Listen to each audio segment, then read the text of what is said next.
అందరికీ నమస్కారం. బిఎచ్ ఛానల్కు స్వాగతం. అందాల రామయ్య కథ వినుమా, సుమధుర హాసిని సీతమ్మ కథ వినుమా. అందాల రామయ్య కథ వినుమా.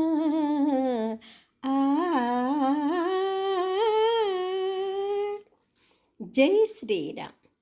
గేయ రూపంలో చెప్తున్న రామాయణాన్ని ఆదరిస్తున్న మీ అందరికీ పేరు పేరు నా కృతజ్ఞతాభివందనాలు. సీతారాముల సంపూర్ణ అనుగ్రహం మీకు కలగాలని మనసారా వేడుకుంటూ జై శ్రీరామ్. లక్ష్మణుడు సీతాదేవి వెంట రాగా కౌసల్య సుమిత్ర దగ్గర ఆశీస్సులు అందుకొని దశరథ మహారాజుకి కైకేయి దగ్గర కూడా ఆశీస్సులు అందుకుందామని వారు అంతఃపురానికి వెళ్ళారు.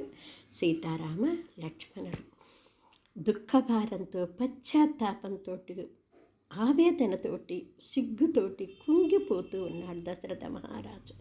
వీరిని చూడగానే కళ్ళ నిండా నీళ్ళతోటి కళ్ళు మసకపారి, వాళ్ళు సరిగ్గా కనిపించక కళ్ళు ఎంత తుడుచుకుంటున్నా సరే కన్నీళ్ళు ధారాపాతంగా కారిపోతూ ఉంటూ బాధతోటి కొడుకులిద్దరినీ దగ్గరగా తీసుకొని, నాయనా లక్ష్మణ, నువ్వు కూడా వెళ్తున్నావా అన్న వెంబటి అన్నకు తోడుగా ఉంటావా నాయన అని చెప్పేసి, అమ్మ సీతమ్మ నువ్వు కూడా బయలుదేరుతున్నావా అనగానే, ఆయన వెంటే నేను కదా మామగారు అంటూ వినయంగా నమస్కరించినటువంటి కోడలిని ఆప్యాయతగా ఆశీర్వదించి కొడుకులిద్దరిని దగ్గరికి తీసుకొని ప్రియమార కౌగిలించుకొని ఆశీర్వదించాడు దశరథ మహారాజు.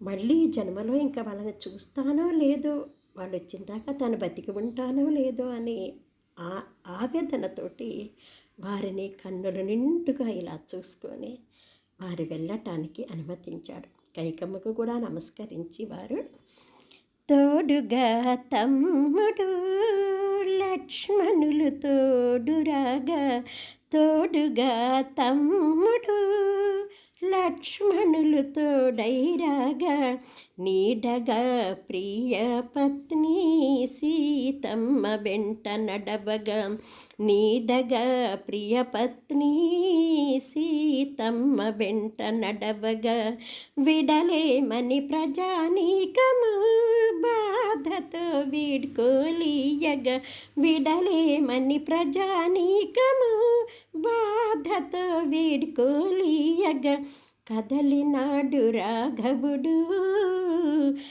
కానలకు, కదలినాడు రాఘవుడు